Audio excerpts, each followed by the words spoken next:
আচ্ছা, এখানে মনে করো তৃতীয় চতুর্থ পঞ্চম প্রজন্ম যেগুলো লেখা আছে তার মধ্যে যে এইখানে একটু মুখস্থ আছে, এই প্রজন্মের ফোনে নিম্নোক্ত চারটি স্ট্যান্ডার্ড চালু হয়, এখানে একদম ডাহা মুখস্থ। আর বাকিগুলো যা আছে সবগুলো মুখস্থ।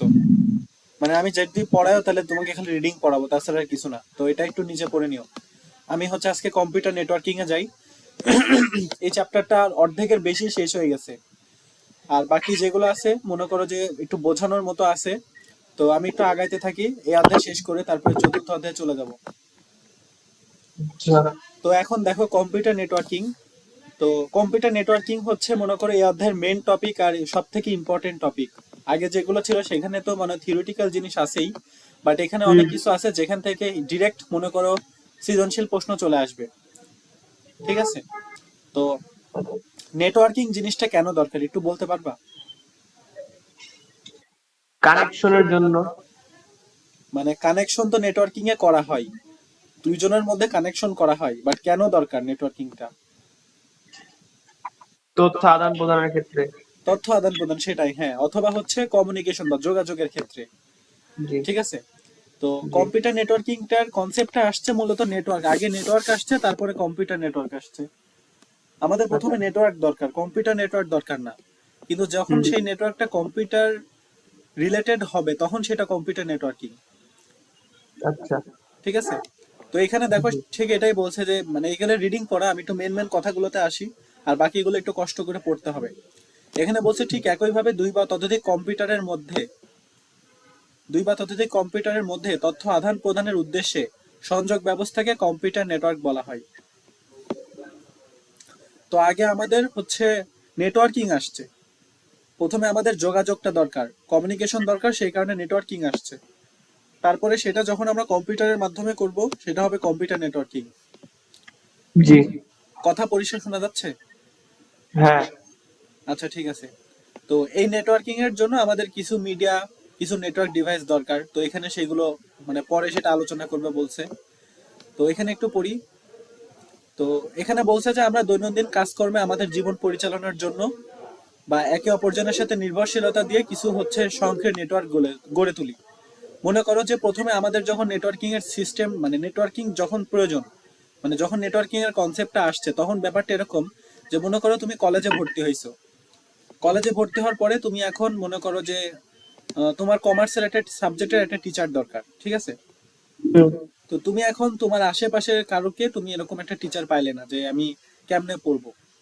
তো তুমি তখন কি করবা, তোমার ক্লাসের মনে করো যে যারা আছে স্টুডেন্ট মানে তোমার ক্লাসমেট যারা, তাদের সাথে আগে যোগাযোগ করবা যে তোমরা কার কাছে পড়তেছো, তোরা কার কাছে পড়ছিস, ঠিক আছে, এভাবে হুম। জিজ্ঞেস করবা। হুম।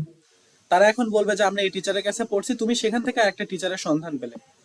তাহলে আমাদের মানে নেটওয়ার্কিং মানে তারা তোমার সাথে এখন কানেক্টেড আছে, তোমার সাথে ক্লাস করছে, সেই সুবাদে কিন্তু তাদের সাথে পরিচয়। জি। ঠিক আছে? প্রথমত তুমি তাদের সাথে ক্লাসে যোগাযোগ করলা, করে তুমি তাদের কাছ থেকে একটা সন্ধান পেলা। এখন মনে হুম। করো যে এই কমিউনিকেশনটা তাদের সাথে সম্ভব হয়েছে কারণ তুমি তাদের সাথে একসাথে ক্লাস করছো। এখন হুম। মনে করো যে ভার্চুয়ালি তুমি এখন মনে করো তোমার একটা ডাক্তারকে দরকার যে ঢাকায় থাকে। তাহলে তুমি জি। অ্যাপয়েন্টমেন্টটা যদি এখন এখান থেকে কুষ্টিয়া থেকে মনে করো যে তুমি ঢাকায় আসো, কিন্তু কক্সবাজারে আছে একজন ডাক্তার, বা হুম। চট্টগ্রামে আছে একজন ডক্টর। তাহলে তোমাকে আগে কি তাকে, সে কোন সময় বসে, কি কি বারে রোগী দেখে, সেই জিনিসটা আগে তার কাছ থেকে তার মানে চেম্বারে কল দিয়ে জানতে হবে না? জি। হ্যাঁ। এখন যদি মনে করো কল দেওয়ার সিস্টেমটা না থাকতো তাহলে তোমাকে বাসে করে আগে চট্টগ্রাম যেতে হতো। গিয়ে সেখানে হ্যাঁ। গিয়ে মনে করো রবিবারে তুমি গেলা, যার পরে তুমি শুনলা যে হচ্ছে রবিবারে না, সে বৃহস্পতিবারে দেখে। জি। তখন তোমাকে রবিবার থেকে বৃহস্পতিবার পর্যন্ত ওইখানে কোথাও থেকে অপেক্ষা করে তারপরে তুমি তার কাছে তুমি ভিজিট নিয়ে যেতে হবে। তাহলে এই ক্ষেত্রে কি হ্যাঁ। তোমার সময় 3 দিন নষ্ট মাঝখানে। জি। জি।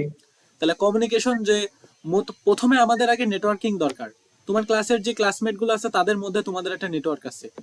এখন হ্যাঁ। যদি নেটওয়ার্কটা দূরবর্তী মাধ্যমে হয়, যেটা তোমার হচ্ছে কাছাকাছি বা একসাথে গিয়ে যোগাযোগ করা পসিবল না, তখন সেক্ষেত্রে কিন্তু হুম। একটা ডিভাইস দরকার যেটা তুমি ঘরে বসে তুমি তাদের সাথে যোগাযোগটা করতে পারবা। জি। ঠিক আছে? যেমন দেখো হ্যাঁ। তোমাদের মনে করো কালকে একটা পরীক্ষা, সব স্টুডেন্ট নিয়ে তোমাদের কি মেসেঞ্জারে গ্রুপ খোলা আছে না, কলেজের স্টুডেন্ট গুলো নিয়ে? হ্যাঁ। হ্যাঁ। এখন মনে করো যে পরীক্ষার আগের দিনকে সবাই একটা কোশ্চিন নিয়ে গ্রুপে দিছে যে ভাই এটা সলভ দে। এখন মনে হুম। করো যে যদি তোমার এই মেসেঞ্জারে গ্রুপিং সিস্টেমটা না থাকতো, তাহলে ফ্রেন্ডটাকে কি করতে হতো, আর একজনের বাসায় বাসা গিয়ে আসছে। পরীক্ষার আগের দিন সলভটা নিয়ে আসতে হতো। হ্যাঁ ঠিক আছে। তাহলে প্রথমত নেটওয়ার্ক দরকার, যে তুমি এখন যদি মেসেঞ্জার নাও থাকে তাহলেও কিন্তু তোমরা নেটওয়ার্কের মধ্যে আসো। তোমার জি ক্লাসে 60 জন যদি একসাথে ক্লাস করতে আসে তখন সে কিন্তু তোমরা নেটওয়ার্কের মধ্যে আসো, যে তুমি ক্লাস শেষে তার সাথে যোগাযোগ করতে পারবা। কিন্তু হুম নেটওয়ার্কটাকে সহজ করার জন্য বা সব সময় অ্যাভেলেবল করার জন্য তোমার এই মেসেঞ্জার সিস্টেম, ফেসবুক সিস্টেম আসছে, যে তুমি ওই নেটওয়ার্কিং তাদের সাথে যোগাযোগটা যে ক্লাসের 6 ঘন্টার বাদেও তুমি বাসায় এসে ওই মেসেঞ্জার গ্রুপে একটা মেসেজ দিয়ে তুমি তার কাছ থেকে ইনফরমেশন পেতে পারছো। হুম তাহলে বুঝতে হবে যে নেটওয়ার্কটা সবসময় মানে নেটওয়ার্কটা কিন্তু এক্সিস্ট করে, তোমার ডিভাইস ছাড়া বা প্রযুক্তি ছাড়াও কিন্তু এক্সিস্ট করে। কিন্তু জি জি ওইটাকে সহজ করার জন্য এবং সহজলভ্য এবং সবসময় অ্যাভেলেবেল করার জন্যই কিন্তু আমাদের এই নেটওয়ার্কিং কৃত্রিম প্রযুক্তিগুলো আসছে। জি ঠিক আছে। তো এখানে একটু পড়বে, এখানে যে কথাগুলো আছে একদম মানে ইজি কথাবার্তা, অডিও ভিডিও টেক্সট বিনিময় করে থাকি। ঠিক আছে, ডেটা বিনিময় সম্ভব। এই দেখো এখানে বলছে, তাই কম্পিউটার নেটওয়ার্ক বলতে আমরা ভৌগোলিক সীমাবদ্ধতা বজায় রেখে একাধিক কম্পিউটারের মধ্যে আদান প্রদানের ব্যবস্থাকে বুঝি। ভৌগোলিক সীমাবদ্ধতাকে বজায় রেখে, যে তোমার ভৌগোলিক একটা সীমাবদ্ধতা আছে, তুমি সেটাকে বজায় রাখছো। তুমি ঢাকায় বসে তুমি হচ্ছে চট্টগ্রামের খোঁজ নিতে পারছো, ঢাকায় বসে কক্সবাজারের খোঁজ নিতে পারছো। হ্যাঁ এমন না যে তোমাকে এখানে সরাসরি যেতে হচ্ছে। তাহলে এখানে কি সীমাবদ্ধতাটা বজায় থাকছে, তুমি ওই জায়গাটাতেই আসো, কিন্তু তুমি হুম খোঁজ পাচ্ছ কিন্তু দূরের। জি ঠিক আছে। এই নেটওয়ার্কের মাধ্যমে ব্যক্তিগত যোগাযোগ, ডেটার স্থানান্তর, ইমেল সবকিছুই, সরকারি বেসরকারি সেবা গ্রহণ সবকিছুই সম্ভব। হুম কম্পিউটার যদি অকেজো হয়ে যায় তাহলে নেটওয়ার্ক যুক্ত অন্য কম্পিউটারের মাধ্যমে সব ধরনের কাজ করা সম্ভব। মনে করো যে তোমার বাসার কম্পিউটার নষ্ট হয়ে গেছে, হ্যাঁ তাহলে এখন তুমি যদি এখন দোকানে যাও তাহলে তুমি কি তোমার রেজাল্ট, এইচএসসি রেজাল্ট পাবা না? পাবো পাবা। কারণ কি, তার দোকানে যে কম্পিউটারটা আছে সেটা কি তো নেটওয়ার্কের মাধ্যমে কানেক্টেড আছে, তাই না? হুম তাহলে তোমার বাসার কম্পিউটার যদি অকেজো হয়ে যায় তাহলে নেটওয়ার্কে থাকা অন্য কম্পিউটার, যে কম্পিউটারটা নেটওয়ার্কে যুক্ত আছে, সেটা হুম দিয়ে তুমি তোমার এইচএসসি রেজাল্ট কিন্তু পেয়ে যাচ্ছ। জি ঠিক আছে। ফলে একাধিক ব্যবহারকারী নিজ নিজ কম্পিউটারের মাধ্যমে অ্যাক্সেস এবং ব্যবহার করতে পারে। আচ্ছা ঠিক আছে। তো জি অ্যাক্সেস এবং ব্যবহারটা কোথায়? তাদের নিজস্ব সার্ভারে। যে তোমার মনে করো বোর্ড পরীক্ষার রেজাল্ট তুমি জানবা, বোর্ড পরীক্ষার রেজাল্ট ওদের একটা মানে নিজস্ব সার্ভারে সার্ভারে দিয়ে দেয় হ্যাঁ পাবলিশ করা হয়। তাহলে তোমার কম্পিউটার যদি কোনোভাবে তোমার বাসার ওয়াইফাই নষ্ট হোক বা তোমার বাসার কম্পিউটার যদি অকেজো হয়ে যায়, তাহলেও কিন্তু অন্য কম্পিউটার যেটা ওই সার্ভারে অ্যাক্সেস করতে পারবে তারা কিন্তু তোমাকে রেজাল্ট বের করে দিতে পারবে। তাহলে সব নেটওয়ার্ক, কম্পিউটার কি সার্ভার অ্যাক্সেস করতে পারবে না? তোমার কম্পিউটার তো তখন পারছে না যদি অকেজো হয়ে যায়। তাহলে যেটা নেটওয়ার্কে কানেক্টেড আছে সেটা তো মনে করো যে অ্যাক্সেস করতে পারবে সার্ভারে। আচ্ছা আচ্ছা ঠিক আছে। তাহলে এইভাবে নেটওয়ার্কিং এর মাধ্যমে একটা তুমি সর্বোচ্চ ইউটিলিটি বা ব্যবহার উপযোগিতা পাচ্ছ। হুম ঠিক আছে। আচ্ছা, তো কম্পিউটার নেটওয়ার্কিং এর উদ্দেশ্যটা কি? কম্পিউটার নেটওয়ার্কিং এর উদ্দেশ্য মানে যদি মানে তোমাকে মেন উদ্দেশ্যটা বলা যায়, যে সবকিছুকে আগে ইজি করা, সহজলভ্য করা। মানে এখানে অনেক কিছু লেখা আছে, আমি মেন কথা যেটা, যে সবকিছু সহজলভ্য করা, সবকিছু ইজি ভাবে যদি তুমি পেতে পারো। হুম ঠিক আছে। তো হচ্ছে, জি তো এখানে বলছে যে কম্পিউটার সমূহের মধ্যে বিভিন্ন রিসোর্স শেয়ার করা এবং একসাথে কাজ করা। তো হুম রিসোর্স শেয়ার করে এবং একসাথে কাজ করে কি তুমি সহজেই তো পাচ্ছ, তাই না? মানে জি জি সহজলভ্য গুণটা তো বজায় থাকছে নাকি? হ্যাঁ তো ওইটার মানে একটা ক্যারেক্টারিস্টিক্স হচ্ছে তুমি রিসোর্স গুলোকে শেয়ার করছো। রিসোর্স বলতে মনে করো যে মানে নেটওয়ার্কে কানেক্টেড মানে শুধু এটাই না যে মনে করো 5টা কম্পিউটারকে একসাথে তুমি কানেক্ট করে দিছো। হ্যাঁ 5টা কম্পিউটারকে মনে করো তুমি একসাথে নেটওয়ার্কে কানেক্ট করে দিছো, ব্যাপারটা এরকম না। একটা বড় নেটওয়ার্কে 5টা কম্পিউটার কানেক্ট আছে, তখন ওরা নিজেদের মধ্যে যোগাযোগ করতে পারবে না। কথা শোনা যাচ্ছে? জি জি মনে করো যে তুমি এখন মনে করো তুমি ল্যাপটপ দিয়ে কাজ করছো, এখন ফোনে না হ্যাঁ দিয়ে তুমি ল্যাপটপ দিয়ে কাজ করছো, আমি ওখানে ল্যাপটপ দিয়ে কাজ করছি। তাহলে আমি হুম যদি এখন একটা পিডিএফ শেয়ার করি, সেটা আমি তো মেনলি নেটওয়ার্কে দিলাম হ্যাঁ এবং তোমার সাথে কানেকশন আছে বলে সেটা তোমার কাছে পৌঁছাইছে। বুঝছি বুঝছি তাহলে এখন যদি আমি তোমাকে পিডিএফটা শেয়ার করতে না পারতাম তাহলে সেটা কঠিন হতো।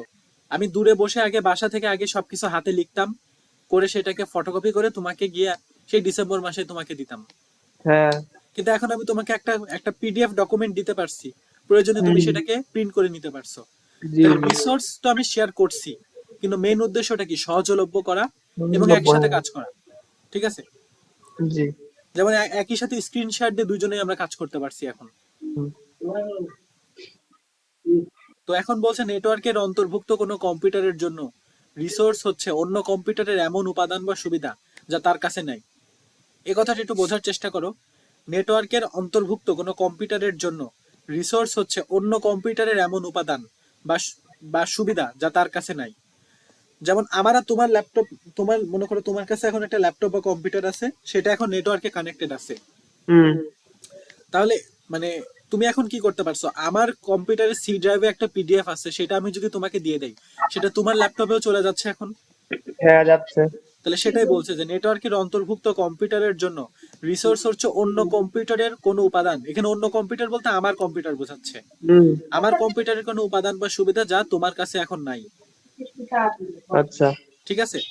এবং যে কোনো কম্পিউটারের তথ্য কিংবা উপাদানগত সীমাবদ্ধতা এড়ানোর জন্য রিসোর্স শেয়ার করে কাজের সূক্ষ্মতা, গতি, পরিধি অনেক গুণ বাড়ানো যায়। তাহলে সীমাবদ্ধতাগুলোকে দূর করতে আমরা রিসোর্স শেয়ার করে কাজের সূক্ষ্মতা বাড়াইতে পারি। যে কম্পিউটারের মাধ্যমে আমি যে রিসোর্সটা দিচ্ছি সেটা অবশ্যই মনে করো যে আমি একটা পিডিএফ ফরম্যাটে তোমাকে দিয়েছি, হুম। আমার হ্যান্ড রিটেনের চাইতে সেখানকার মানে অ্যাকুরেসি আরো ভালো, গতি বাড়ছে। আমি তোমাকে কয়েক গতি কিভাবে সেকেন্ডের মধ্যে একটা, বাড়তেছে? বুঝে নাই বলো। গতিটা কিভাবে বাড়তেছে? গতি বাড়ছে কারণ যে ওই যে তোমাকে যদি আমি এখন হার্ড কপি দিতে যেতাম তাহলে তোমাকে আমার ডিসেম্বর পর্যন্ত ওয়েট করা লাগতো, তোমাকে ও আমি না, কয়েক মিলি সময় সেকেন্ডের। সময় সময় আচ্ছা আচ্ছা। ঠিক আছে। এবং ক্ষেত্র বা পরিধি অনেক গুণ বাড়াই দেওয়া যায় কিভাবে। মনে করো তোমার ক্লাসের আরো 10 জন আমার কাছে পড়ে, আমি যদি হুম। একটা গ্রুপ ক্রিয়েট করে সেখানে একটা রিসোর্স দিয়ে দিই, তাহলে সেটা সবাই একবারে পেয়ে সবাই যাচ্ছে। পাচ্ছে। তাহলে পরিধিটাও বেড়ে যাচ্ছে, তোমাকে আমি একবারে দেওয়া লাগছে না। এমন না জি। যে তো আমাকে 10 কপি বানাতে হচ্ছে না, একটা হুম। কপিকে আমি গ্রুপে দিলে সবাই সেটা অ্যাক্সেস পাচ্ছে। বুঝছি। ঠিক আছে। তাই কম্পিউটার নেটওয়ার্কিং এর মূল উদ্দেশ্য হচ্ছে কম্পিউটার এবং আনুষঙ্গিক যন্ত্রপাতির সর্বোত্তম ব্যবহার নিশ্চিতের মাধ্যমে তথ্য এবং রিসোর্স সমূহ ব্যাপক সংখ্যক ব্যবহারের কাছে সহজলভ্য করা। মানে রিসোর্স গুলোকে আমি সর্বোচ্চ ব্যবহার করতে পারছি এবং সর্বোচ্চ সংখ্যক মানুষের কাছে পৌঁছায় দিতে পারছি। হুম। ঠিক আছে। আচ্ছা, তো এখন রিসোর্সের অনেক প্রকারভেদ আছে। যেমন এখানে বলছি ইনফরমেশন রিসোর্স। ইনফরমেশন রিসোর্স বলতে এমন একটা রিসোর্স যেটাতে অনেক ইনফরমেশন বা তথ্য থাকবে। তো দেখো এখানে আচ্ছা। বলছে যে কোনো বিষয়ে বিভিন্ন ইনফরমেশন পাওয়ার জন্য এখন সবাই ইন্টারনেটের বিভিন্ন ওয়েবসাইট সার্চ করে, কিংবা একই প্রতিষ্ঠানের বিভিন্ন শাখার মধ্যে কম্পিউটার নেটওয়ার্কিং এর মাধ্যমে তাৎক্ষণিক তথ্য আদান প্রদান করে দ্রুত কাজ সম্পাদন করা যায়। এখানে আসলে তেমন কথা লেখা নাই। মনে করো যে হচ্ছে আমি একটা ইনফরমেশন পেতে গেলে একটা ওয়েবসাইটে আমি সার্চ করছি। মনে করো আমি এখানে হ্যাঁ। ওয়েবসাইট করে মনে করো যে হচ্ছে বাংলাদেশ এডুকেশন বোর্ড লিখে সার্চ দিলাম। হুম।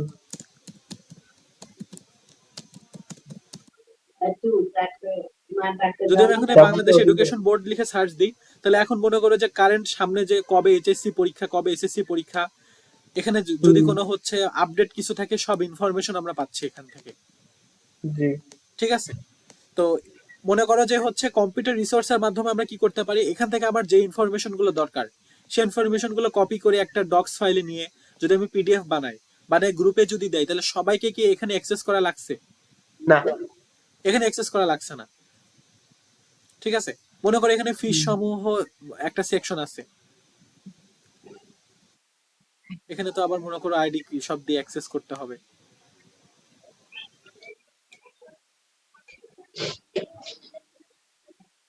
আচ্ছা, পরিসংখ্যান সেকশনে যাই, দেখানোর মতো যদি কিছু পাই। এখানে আমাকে সবকিছু, আচ্ছা মনে করো এই ওয়েবসাইটে অনেক একটা ইনফরমেশন দেওয়া আছে। আবার মনে করো হ্যাঁ। তোমাকে আরেকটা জিনিস দেখাই, যেটা আমাদের পড়াশোনার ক্ষেত্রে আমরা অনেক বেশি ইউজ করি। মনে করো W3 স্কুল একটা ইয়ে আছে, স্কুলস। W3 স্কুলস হচ্ছে একটা অনলাইন ওয়েব টিউটোরিয়ালস এর একটা সেকশন। এখানে আমার মনে করো যে কোডিং রিলেটেড সবকিছু আমি পাবো। মনে করো তুমি আগামীতে সি শিখবা, তো এখন আমি এখানে সি সেকশনে গেলাম, গিয়ে দেখো অনেক কিছু আছে সি সেকশনের। এখানে সি হুম। ফাইলস বলে একটা বা সি ফাংশন বলে একটা সেকশন আছে, আমি ওখানে গেলাম। হুম। যার পরে এখান থেকে মনে করো আমি পড়াশোনা করলাম, যে আমার যে জিনিসগুলো তোমাকে দরকার সেই ধরনের আমি পড়াশোনা করলাম। করার পরে এখান থেকে কোড এখানে লেখা আছে। তা আমি মনে করো যে এখান থেকে যেগুলো তোমাকে দেওয়া দরকার সেগুলো যদি কপি করে একটা পিডিএফ এর করে তোমাকে দিয়ে দেয়, তাহলে সেটা সবার মানে তুমি সহজে পেয়ে যাচ্ছ। জি কিন্তু তোমাকে যদি আমি বলি যে তুমি W3 স্কুল থেকে সি ফাংশনের যেগুলো মানে পরীক্ষায় দরকার তুমি পড়বা, তোমাকে কি করতে হবে, সব তাহলে আমার খুঁজে ওখানে করতে হচ্ছে, অ্যাক্সেস করতে হচ্ছে। অ্যাক্সেস করে খুঁজে বের করতে হবে তোমার বইয়ে জি। কোনগুলো আছে, কারণ এখানে তো মনে করো যে সি এর ভান্ডার অনেক বড়। ঠিক হ্যাঁ। আছে, মনে করো 4 বছর ধরে পড়ার পরে অনেক কিছু আমরা এখনো জানি না, তাহলে এখন হুম। তোমাকে সেগুলো এখন পড়ে পড়ে খুঁজে বের করতে হবে। কিন্তু তুমি, আমি যদি তোমাকে যেগুলো তোমার জন্য দরকার খুঁজে বের করে সেগুলো একটা দিয়ে দিই। পিডিএফ এ দিয়ে দেয়, তাহলে তোমাকে সব অ্যাক্সেস করতে হচ্ছে না, তাহলে সময় হ্যাঁ। এবং কাজের গতি বাড়ছে। আচ্ছা। ঠিক আছে, তো এখন এটা সম্ভব হয়েছে কেন, তোমার কম্পিউটারটা নেটওয়ার্কিং এর মাধ্যমে এই ওয়েবসাইটের সার্ভারের সাথে কানেক্টেড আছে। সেই কারণে তুমি যখন W3 স্কুল বলে সার্চ দিচ্ছ, তখন তুমি হুম। এখানে এই দেখো এখানে W3 school hash slash C slash index dot PHP, মানে তুমি এখানকার সার্ভারে তুমি এখন হচ্ছে অ্যাক্সেস করছো, করে জি। তুমি হচ্ছে তোমার এখানে যেগুলো ইনফরমেশন দরকার তুমি পাচ্ছ। কিন্তু হুম। যদি এটা যদি তোমার নেটওয়ার্কিং এর মাধ্যমে তোমার কম্পিউটার কানেক্টেড না হতে পারতো, তাহলে তোমাকে হয়তো বইপত্র ঘেটে ওয়েবসাইট থেকে কিন্তু কোনো লাভ নাই তখন।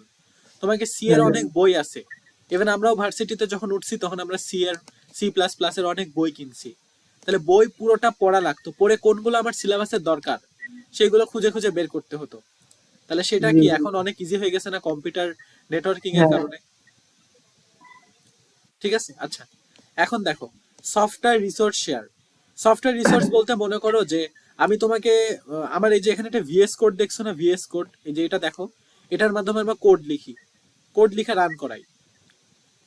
ঠিক আছে, তারপরে মনে করো যে হচ্ছে মেসেঞ্জারও একটা সফটওয়্যার, এখন আবার হোয়াটসঅ্যাপও একটা সফটওয়্যার, আরো হুম। অনেক সফটওয়্যার আছে।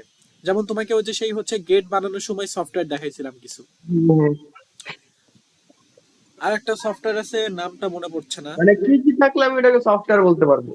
বুঝি নাই। কি কি উপাদান থাকলে এটাকে সফটওয়্যার বলতে পারবো? সফটওয়্যার বলতে বোঝায় যে মনে করো এটা কাইন্ড অফ একটা অ্যাপ্লিকেশন, তুমি এখানে তোমার আলাদা কাজ করতে পারবা। যেমন পেইন্ট একটা সফটওয়্যার, তুমি এখানে তুমি এটার আলাদা কাজ, তুমি ছবি আঁকতে পারো।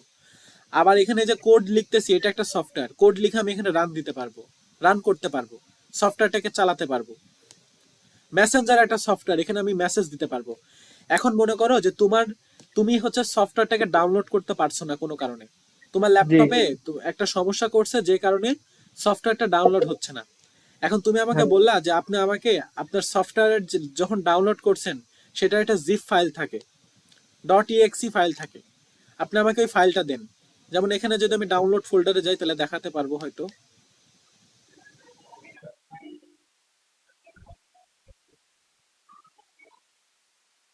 এই দেখো এখানে বিভিন্ন ইএক্সি ফাইল আছে, যেমন chat GPT installer dot exe. তারপর যে এনিডেক্স, এনিডেক্স কোনটা, তোমার এনিডেস্ক একটা সফটওয়্যার যেটা হচ্ছে তুমি মনে করো যে অন্যের কম্পিউটারে অ্যাক্সেস নিতে পারবা।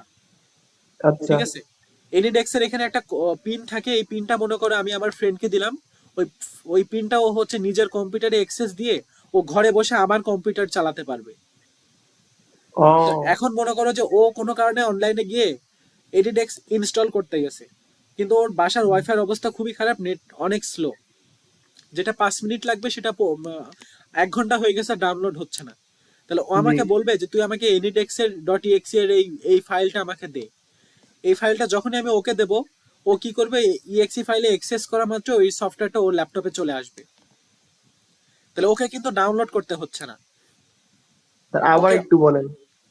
মনে করো যে ওই এনিডেস্ক এই সফটওয়্যারটা নেট থেকে ইনস্টল করতে চাই, হ্যাঁ। কিন্তু বাসায় ওর ওয়াইফাই স্পিড অনেক কম, এটা হ্যাঁ। ইনস্টল করতে মোটামুটি 5 মিনিট 2-3 মিনিট সময় লাগে, কিন্তু জি। নেটের স্পিড এত স্লো যে 1 ঘন্টা হয়ে গেছে তাও ইনস্টল হচ্ছে না। হ্যাঁ।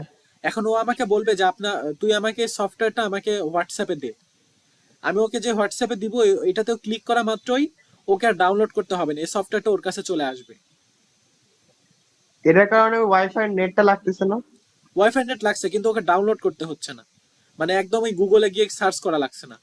গুগল থেকে ও যদি আচ্ছা। ডাউনলোড করতে হয় সেটা মনে করো আমি এখানে এনিডেক্স ইনস্টল লিখলাম,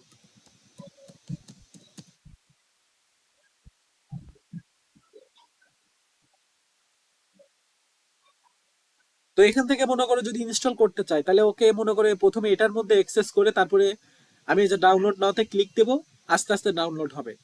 কিন্তু ওইখানে হুম। ইএক্সি ফাইলটা যখন ওর কম্পিউটারে একবার এসে যাবে, ইএক্সি ফাইলে অ্যাক্সেস করা মাত্র এটা ওর কম্পিউটারে একা একা চলে আসবে। তাহলে ওকে কিন্তু হচ্ছে আহ, মানে মেন সার্ভার থেকে গিয়ে ডাউনলোড করা লাগছে না, তাহলে বুঝতে আমরা কি সফটওয়্যার রিসোর্সও কিন্তু শেয়ার করতে পারি। বলছে হ্যাঁ নেটওয়ার্কের মাধ্যমে সফটওয়্যার রিসোর্স শেয়ার করা যায়।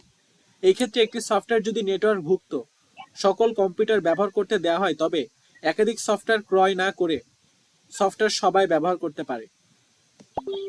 ঠিক আছে, এখন মনে করো যে ওই সফটওয়্যারটা পেইড, যে ওইটা ডাউনলোড করতে গেলে আমাকে $5 দিতে হবে। এখন আমি হ্যাঁ যদি আমি যদি হচ্ছে ইয়ে করি, নিজে হচ্ছে সেটাকে হচ্ছে কিনে ওকে হোয়াটসঅ্যাপে দিয়ে দিই, তাহলে ওকে তো আর কিনা লাগছে না। হ্যাঁ ঠিক আছে, আবার বলছে বিভিন্ন ব্যাংকে টাকা লেনদেনের জন্য যে ভিন্ন ভিন্ন কম্পিউটারে ভিন্ন ভিন্ন কাউন্টারে ভিন্ন ভিন্ন কম্পিউটার ব্যবহার করতে দেখা যায়, তা মূলত একই সফটওয়্যারকে সকলে শেয়ার করে থাকে। এখন তুমি একটা জিনিস খেয়াল করো যে আহ, তোমাকে একটা জিনিস বোঝাই, পেইন্টে যাই, মোস্ট ইম্পর্টেন্ট, এগুলো একটু বোঝার চেষ্টা করো। পরীক্ষাতে যদি আচ্ছা আমি দেই, তাহলে তুমি যদি এই অর্থগুলোকে মানে মানে গোছায় না লিখতে পারো, আমি কিন্তু এখানে বইটাকে হুবহু পড়াই নাই। ঠিক আছে, আমি যখন এক্সামে দিব এটা ইনশাল্লাহ দিব, তখন কিন্তু আমি মানে আশা করব যে আমি যেভাবে বুঝাইছি সেগুলো তুমি লিখছো। এখন দেখো, মনে করো যে এখানে তোমার সিটি ব্যাংক আছে বাংলাদেশে, তাই না? হুম হুম সিটি ব্যাংকের হচ্ছে আহ, অনেকগুলো ব্রাঞ্চ আছে। মনে করো একটা ব্রাঞ্চ আছে এখানে, সেটা হচ্ছে ঢাকাতে। হুম আমি এখানে ঘর হিসেবে আঁকালাম, জি এটা মনে করো ঢাকা, ডি লিখলাম। আর একটা ব্রাঞ্চ আছে মনে করো সিলেটে, হুম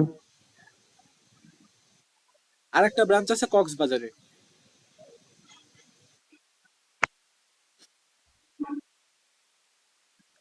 এখন আর একটা ব্রাঞ্চ আছে মনে করো হচ্ছে এখানে সি লিখি। এখন আর একটা ব্রাঞ্চ আছে হচ্ছে, মনে করো কোথায় দেওয়া যায়, মনে করো খুলনাতে। ঠিক আছে, এখন হুম এখন হচ্ছে মনে করো যে আমি ব্যাংকে কি করলাম, ঢাকায় থাকা অবস্থাতে 5,000 টাকা ব্যাংকে রাখলাম, হুম 5,000 টাকা ব্যাংকে জমা করলাম। জমা করে ওই দিনকে আমি চলে আসছি হচ্ছে সিলেটে। সিলেটে এসে এখান থেকে 2,000 টাকা আমি কেটে নিছি, মানে বের করছি, 2,000 টাকা আমি উইথড্র করছি। মানে ওই ঢাকা ব্যাংক থেকে ঢাকাতে আমি ঢাকার ব্রাঞ্চে আমি 5,000 টাকা রাখছি। হ্যাঁ এখন তো আমার অ্যাকাউন্ট আছে, আমি জি সিলেটে গেলাম, কি সিলেটের ব্যাংকে থেকে 2,000 টাকা তুললাম। সিলেটের ব্যাংকে তো টাকা ছিল না আপনার কাছে এখন এটাই তো কথা, যে সিলেটের ব্যাংক থেকে তো আমি তাও তুলতে পারবো। কেমনে তুলতে পারবো? যেমন, ও আমি বলি স্যার আমি বলি হ্যাঁ বলো। স্টেট ব্যাংক আপনার আগে ওই ঢাকা ব্যাংকের সাথে কমিউনিকেশন করবে ওইখান থেকে আপনার টাকাটা কাটবে ঢাকার কাইটে ব্যাংকের সাথে ঢাকার ব্যাংকে ফোন দিয়ে জিজ্ঞেস করবে? না তাহলে মানে কিছু একটা করে আর কি এটা আমি কিছু, শুনছিলাম বুঝাতে পারতেছি না আচ্ছা ঠিক আছে, এটা এটা একটা গেল। মানে একটুখানি আস্তে আস্তে বড় হচ্ছে যখন, এসব হাস্যকর অ্যান্সার দিলে আসলে হবে না। আচ্ছা একটা জিনিস চিন্তা করো, ফুড পান্ডায় খাবার অর্ডার করছো, তাই না? জি ফুড পান্ডায় যখন খাবার অর্ডার করো, তখন হচ্ছে তুমি এখন মনে করো ঢাকা থেকে খাবার অর্ডার করছো। হ্যাঁ তো ওরা যে লোকেশন আছে, তোমার ফোনে লোকেশন অপশনে ক্লিক করে তুমি এখন কোথায় আছো সেটা ওরা সেট করে। তুমি হ্যাঁ যদি এখন মানে ফুড পান্ডায় ঢোকো, তাহলে ঢাকায় যেসব রেস্টুরেন্ট আছে সেখানকার মেনু দেখায়। হুম তুমি এখন ঢাকা থেকে কক্সবাজার গেছো, তাহলে তোমাকে কি এখন মানে ঢাকার যে রেস্টুরেন্ট গুলোতে কি কি মেনু আছে সেটা দেখাবে, না কক্সবাজারেরটা দেখাবে? কক্সবাজারটা দেখাবে কক্সবাজারেরটা দেখাবে। এখন তুমি ঢাকায় যেটা অর্ডার করছো, সেটা ওদের তো ট্রানজাকশন হিস্টোরিতে সেভ থাকে না, যে কি কি অর্ডার করছো, অর্ডার হিস্টোরি। হ্যাঁ আবার যখন তুমি কক্সবাজারে গেছো, সেখানকার লোকেশন ট্র্যাক করে তুমি আর হচ্ছে সেখানে সেটাও তো একই হিস্টোরিতে সেভ রাখে।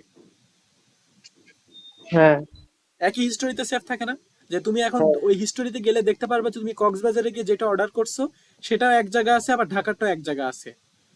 তাহলে ইনফরমেশন গুলো কি সেন্ট্রালি কেন্দ্রীয় ভাবে একটা জায়গায় সেভ থাকে না? হ্যাঁ সেন্ট্রালি একটা জায়গায় সেভ থাকে না, এটাই তো ডেটাবেস। ডেটাবেস পড়ছিলাম, ডেটাবেস নিয়ে বলছিলাম না, হ্যাঁ ডেটাবেস হ্যাঁ তোমাকে দেখাইও ছিলাম। জি জি ডেটাবেস, মনে পড়ছে এখন এই ডেটাবেসের সাথে কি ডেটাবেস তো নিজে একটা সফটওয়্যার নাকি, হ্যাঁ ডেটাবেজের সফটওয়্যার আছে, তাহলে এরা কি কম্পিউটারের সফটওয়্যার দিয়ে সবাই না একটা ডেটাবেজের সাথে কানেক্টেড? হ্যাঁ সব ব্রাঞ্চগুলো একটা ডেটাবেজের সাথে কানেক্টেড না? হ্যাঁ এখন তুমি যখন অ্যাকাউন্ট নাম্বার দিলা, মনে করে ডেটাবেজের অনেকগুলো টেবিল থাকে,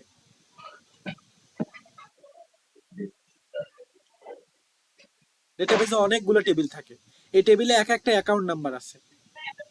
মনে করো এটার অ্যাকাউন্ট নাম্বার হচ্ছে K34, হুম এটার অ্যাকাউন্ট নাম্বার কি K64, মনে করো আমি আন্দাজে দিলাম।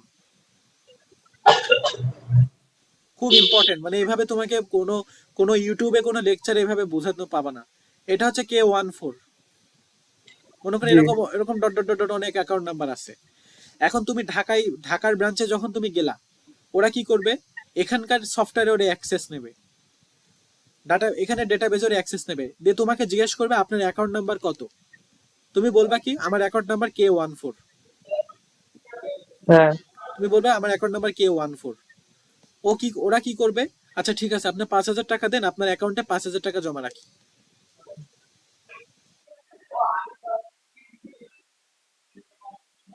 5,000 টাকা ওরা জমা রাখলো, তাহলে তোমার অ্যাকাউন্টে আছে এখন কত, 5,000 টাকা। হুম এখন মনে করো ওই ওই রাতে তুমি কি করলা, সিলেটে চলে গেলা, জি সিলেটে চলে গিয়ে দেখলে যে তোমার কাছে টাকা কম আছে, যে তুমি সিলেটের ওই ব্যাংক, সেম ব্যাংকের, যদি এটা ব্র্যাক ব্যাংক হয় সেম ব্যাংক হবে, এমন না যে তুমি অন্য ব্যাংকে যাবা। মনে করো হুম তুমি ব্র্যাক ব্যাংকে গেছো, ব্র্যাক ব্যাংকে গেছো, যে হুম সিলেটের ব্র্যাক ব্যাংকের ব্রাঞ্চে গেলা, গিয়ে তুমি বললা যে আমি আমার আমার অ্যাকাউন্ট নাম্বার K14, আমি এখান থেকে 2,000 টাকা আমি নিতে চাই। জি তাহলে ওরা কি করবে, আবার সেম ডেটাবেজে যাবে, যে তোমাকে এখান থেকে দেখবে যে আসলে 5,000 টাকা আছে নাকি। দেখ 5,000 টাকা আছে কিনা সেটাও দেখবে না, দেখবে যে টাকা কত আছে, ও এবং আচ্ছা তোমার 2,000 টাকা উইথড্র তোমার করার মতো মানে আছে কিনা। ওরা কি হ্যাঁ করবে, এখান থেকে 2,000 টাকা কেটে নেবে, নিয়ে 3,000 টাকা রাখবে, আর 2,000 টাকা তোমার কাছে দিয়ে দিবে। তাহলে দেখো এইগুলো একটা নেটওয়ার্ক না, হ্যাঁ এটা একটা নেটওয়ার্ক না, চারটা জি কম্পিউটার একটা সেন্ট্রাল একটা ডেটাবেজের সাথে কানেক্টেড। জি ঠিক আছে। আবার যখন তুমি ফুড পান্ডার তুমি ইয়ে করছো, ওইটা কিন্তু ওইটার লোকেশনের জন্য আলাদা টেবিল থাকে, ওইটার লোকেশনের জন্য, মনে করো কোথায় গেল এখানে পেন্ট, মনে করো ফুড পান্ডায় তুমি গেলা, হুম এখন মনে করো ওরা ফুড পান্ডায় তুমি যাওয়ার পরে ওদের ওদের হচ্ছে লোকেশনের জন্য টেবিল থাকে।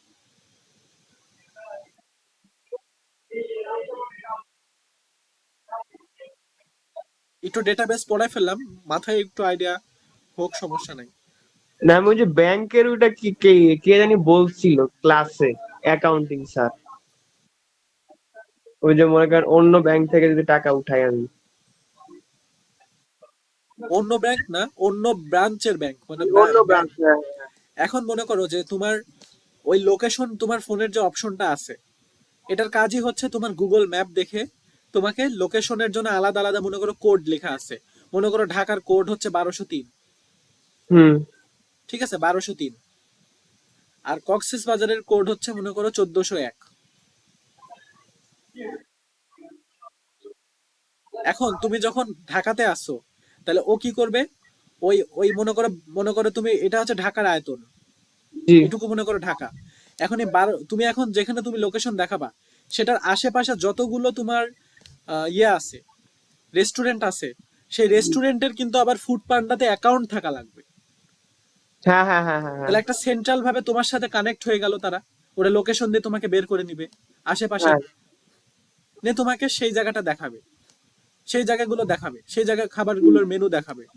তুমি যখন অর্ডার করবা, তখন এই 1203 বলে তুমি এখানে কি কি মেনু অ্যাড টু কার্ট করছো, সেটা কিন্তু এখানে সেভ হয়ে যাবে, অ্যাড টু কার্ট আচ্ছা সেকশন এখানে অ্যাড হয়ে যাবে, সেটা হিস্টোরিতে আচ্ছা সেভ থাকবে। তোমাকে এটা যে দেখাচ্ছে হিস্টোরিতে, এটা একদম সেন্ট্রাল ডাটাবেস থেকে দেখাচ্ছে, তোমার ডাটাবেসে এগুলো অ্যাড হবে।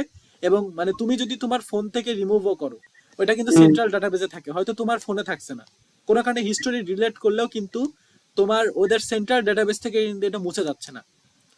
যদি সেন্ট্রাল আচ্ছা ডাটাবেসে মুছে যায়, তাহলে তো তোমার এটা মানে তুমি তো নিজেই ডাটাটাকে ডিলিট করে দিলা, মানে তুমি যে হুম, অর্ডার করছো সেটা তো কোনো প্রমাণ থাকলো না। না ঠিক আছে। আবার মনে করো তুমি কক্সবাজারে গেলা, সাথে সাথে ওরা 1401-এ যাবে, গিয়ে ওই ম্যাপে নিকটস্থ যতগুলো রেস্টুরেন্ট তাদের ফুড পান্ডাতে হচ্ছে অ্যাকাউন্ট খোলা আছে, তাদের সবার কি কি মেনু অ্যাভেলেবেল আছে তোমাকে দেখাই দিবে। আচ্ছা, তুমি যখন অর্ডারটা অ্যাড টু কার্ট করবা, এটা আবার ডেটাবেজে টেবিলে গিয়ে তোমার সেভ হবে, সেন্ট্রাল ডেটাবেজে গিয়ে সেভ হবে। বুঝছি বুঝছি। ঠিক আছে। এখন দেখো, সফটওয়্যার রিসোর্স শেয়ারের মধ্যে আমরা দুইটা জিনিস দেখলাম, যে মনে করো আমার ল্যাপটপে একটা রিসোর্স আছে এনি ডেস্ক, তোমার কাছে নাই। তুমি এখন যদি ওয়াইফাই দিয়ে তুমি সেটা নামাতে যাও গুগল থেকে, তাহলে অনেক সময় লাগছে। তাহলে তুমি কি করতে পারো, বলবা স্যার আমাকে হোয়াটসঅ্যাপে এনি ডেস্কটা দেন, আমি সেটা হুম, তোমাকে হোয়াটসঅ্যাপে দিলাম, তুমি ওটাতে ক্লিক করা মাত্র তোমার ল্যাপটপে চলে আসলো। আর হ্যাঁ, একটা কি, এই যে কম্পিউটার নেটওয়ার্কিং এর মাধ্যমে ওই ব্যাংকের মনে করো সফটওয়্যার গুলো একটা সেন্ট্রাল ডেটাবেজের সাথে কানেক্ট আছে। জি, ফলে একটা ব্যাংকে তুমি 5,000 টাকা ইনপুট দিচ্ছ, আর একটা ব্যাংকে গিয়ে 2,000 টাকা তুলে নিচ্ছ, সেটা একটা একটা একটা মানে কমিউনিকেশন থাকছে, তাই না? জি, ডেটাবেজের মাধ্যমে কমিউনিকেশন। অন্য পাশের কম্পিউটার কিন্তু জানতে পারছে যে এই এই ব্রাঞ্চের থেকে 3,000 টাকা এখানে হচ্ছে রাখা হয়েছিল, এখন এটা আছে। তার মানে কি, এটা কি মানে ডিরেক্ট তো এটার সাথে কানেক্টেড নাই, না, কিন্তু পরোক্ষভাবে কিন্তু কানেক্টেড এই ডেটাবেজের মাধ্যমে। মানে ডেটাবেজের মাধ্যমে আর কি এগুলা পরোক্ষভাবে কানেক্ট। কানেক্টেড, কারণ এই ব্যাংকের মানুষের সাথে ওই ব্যাংকের তো যোগাযোগের কোনো দরকার নাই। না না না। ঠিক আছে। এই ব্যাংকের মানে কোনো ওই ব্যাংকের প্রধান যে হেড, তাদের মধ্যে যোগাযোগ হইতে পারে, কিন্তু এখানে যে টাকা তোলার কাজ করছে ক্যাশিয়ারদের মধ্যে তার কমিউনিকেশন রাখার কোনো বিশেষ দরকার নাই। না, ঠিক আছে। জি,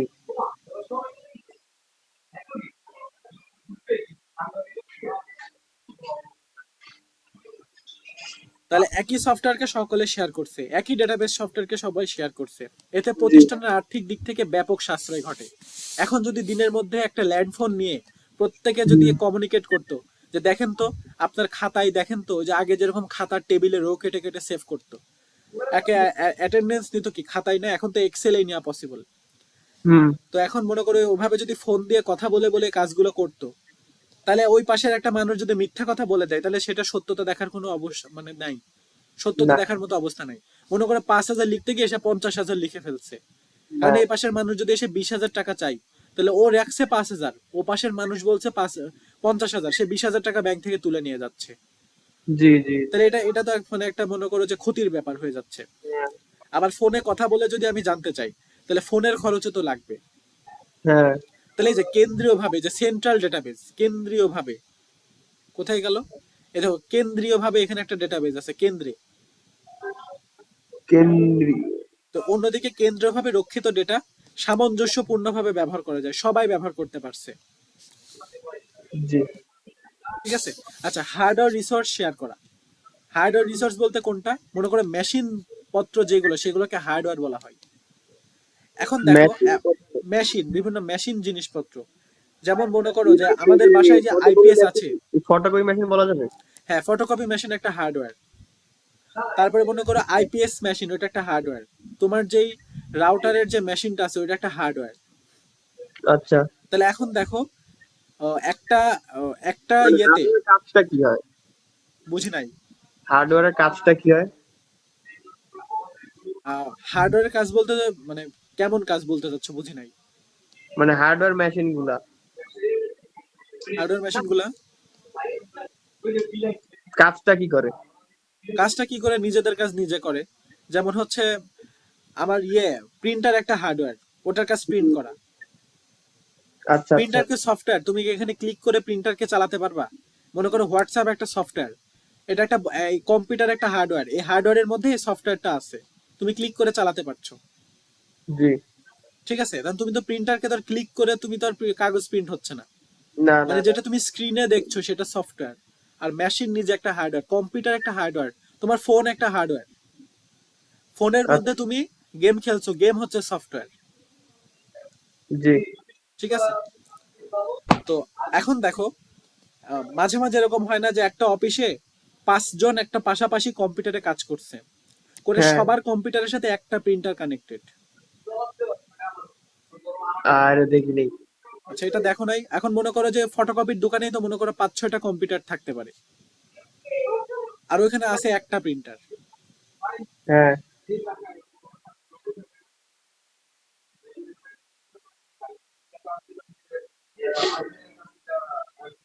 মনে করে 5টা কম্পিউটার একটা দোকানে আছে। হুম।